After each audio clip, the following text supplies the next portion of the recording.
Welcome back to the second segment of NTV Exclusive. We have been talking about the Sylheti origins language, the Bangla Sylheti origin language of Nagri.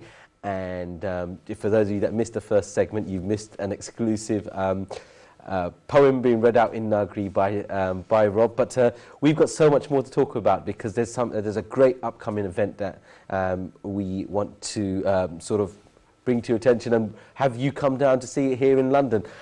So this is what we'll be doing for this segment of the show. We're going to be talking about the event known as Bangla is Not My Mother Tongue, yet it's all about Bangla.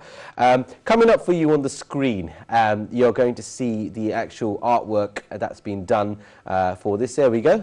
So this is the exhibition. It's a Sylheti Nagri exhibition going to be done in Limehouse, London, and it's from the 31st of January, running all the way through to the 27th of February there. So there you can see a wonderful piece of artwork done there. But this is the exhibition that's happening. So we're urging everyone to go along to this and go and actually learn about Nagri. Why am I telling you all about it? Robert, this event, I mean, tell us a bit more about it. So what's going on? What's its aims and what will take place? So Saif Osmani, good Sylheti name, Osmani, has put on this exhibition, or will be putting it on. I first met him probably about a year ago. He heard about our bookshop and library, Shantir Boy, and that we were putting on how to read and write Sylheti Nagri, and he was very interested, and our friendship grew from there. And he, growing up in this country, I think has been very frustrated that people have often said to him, you don't know proper Bengali, you just have village Bengali, or it's just slang like Cockney. But it's his heart language, Sylheti, and Nagri is now a written language for him.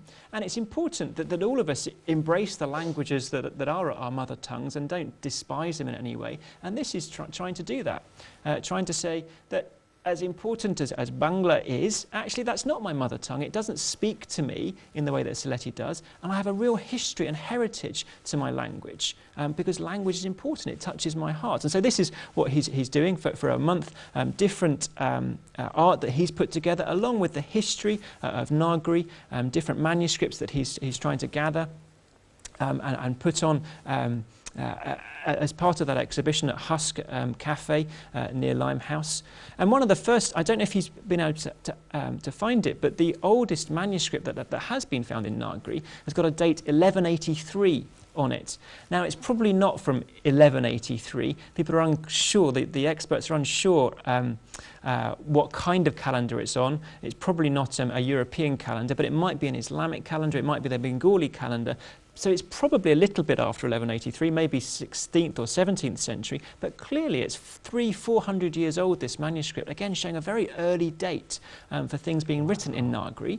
And so it's important that people for whom Sylheti is their mother tongue embrace that and don't think, I'm speaking a rubbish language. No, this is an important language, this is my language, and God gives people languages and wants them to not deny who they are. A language is part of our identity that is given by God, and it's important that we hold on to that. Wow, it's amazing you saying that, because 12th century or 16th century, it doesn't make a difference from our perspective. 21st century, this is, well, nearly 1,000 years ago. It's, I'll tell you, it's come as a shock to me that that Nagri can possibly be that old, a minimum of what, 700 years ago. Wow. If we actually go back up onto the screen, because just to remind everyone again about the event that's coming up. So from the 31st of January all the way to the 27th of February, every day at the Husk there will be this exhibition about Nagri. There'll be workshops taking place. I wanted to also actually show you these images here, because this is Shantir Boy, where we're thankful to have Mr. Scott from, and obviously you can see some images there on the shutters of Shantir Boy. Do you want to just quickly tell us about the image that you have there on the shutter? Yeah, so the picture there is an Italian graffiti artist's impression of Sir Said Ahmed Khan. a 19th century, probably we call him Pakistani now, but Indian man who lived through the mutiny and all the difficulties that there were with the British colonial rulers, but worked very closely with a British man, Sir William Muir, to try to bring communities together, to look at each other's scriptures, to read them, to understand them, to talk with one another, not to fight, but to seek to understand one another. So he put together commentaries on the Bible, interestingly, as William Muir did commentaries on the Quran, and they worked together. And so in setting up our charity bookshop and library, which is about language and religion, we wanted to show actually we want to be open to all kinds of people. We want to be free to discuss these things. We don't want to be scared about doing it. We want to be for the community, whoever you are in the community, whatever language you speak, we want to be talking with one another about these things. And it's amazing then, because a forgotten language, well, we're saying bring it back, and Shanti Boy is certainly saying bring it back for the sake of spreading peace. And peace, peace is we could metaphorically call it another language itself. Wow, that's brilliant. I'll probably want to bring back up onto the screen a few other things that we want to talk about. So Rob, tell us what we've got up on the screen right now. Well, this is a Sylheti translation of the New Testament, of the Injil, of the scriptures that came from Jesus and his disciples, or Isa and his Sahabe. And some translators have recently done that from the original Greek, and have done it both in Bengali script, but Sylheti language, and in Nagri script and Sylheti language.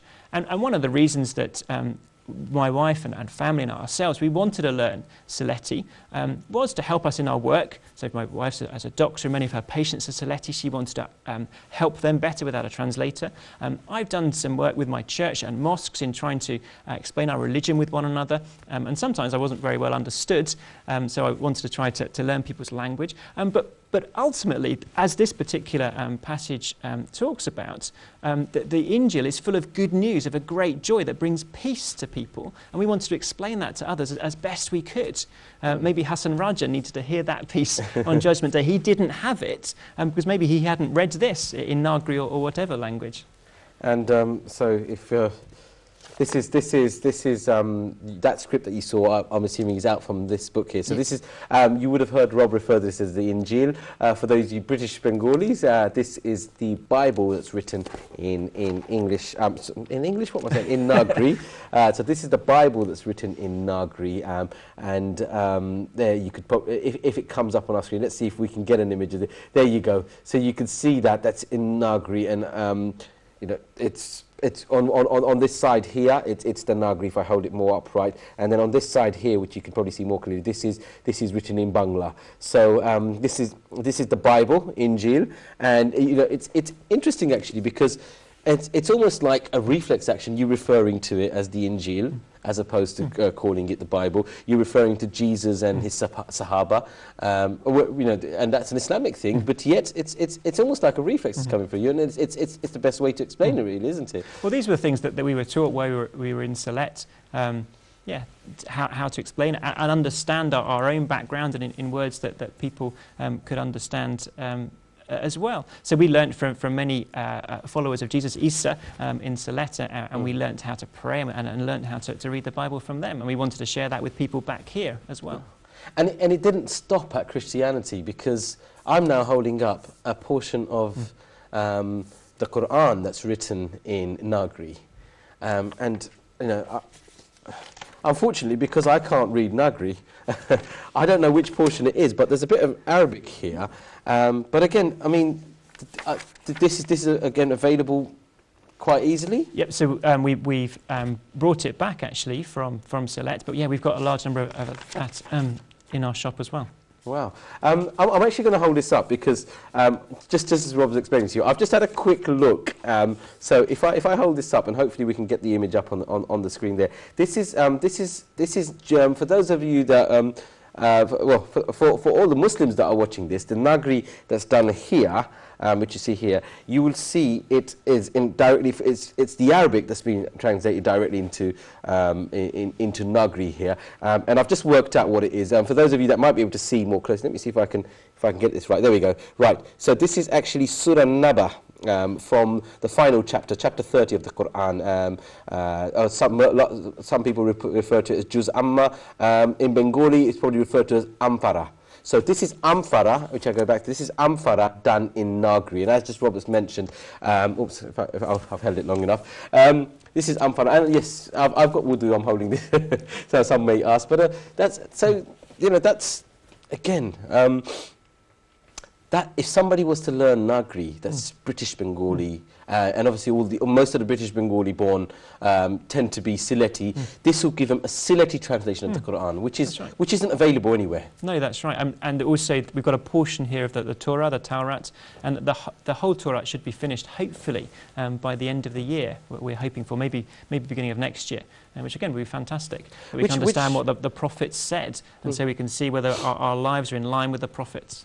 Which part of the Old Testament is this then? So that's what in English I would say is Genesis, the first book. So from creation through Adam and Eve, Cain and Abel, Noah and the flood, the call of Abraham, the promises that God makes to Abraham that he will bless him and his family, giving him a great land and a great nation and wonderful blessings, going through Isaac and Jacob and into the Joseph story. Wow, that's so. You can see Nagri is not just limited to poetry, kobita, but obviously Nagri is now going on to the scriptures, so you can just see the Torah there. So that we've got parts of the Torah in Nagri. We have the Injil, the Bible in Nagri, and then we have Ampara, Juz Amma, the final chapter of the Quran in Nagri. So the language is there for you. And for those of you, you know what, sometimes even I, when I've attempted to read the Quran in Bengali, let's not forget that the Quran and all the three holy books, they should and they are in very eloquent language. So if you're really struggling, those Sylhetis out there, mate, let's just say if you're struggling to understand it, if you was to pick up a bit of Nagri, I mean, am I right in making, this is an assumption I'm doing actually, I should be careful here, but am I right in assuming that if they was to pick up and learn a bit of Nagri, they may understand it better for those that don't speak Shuddha?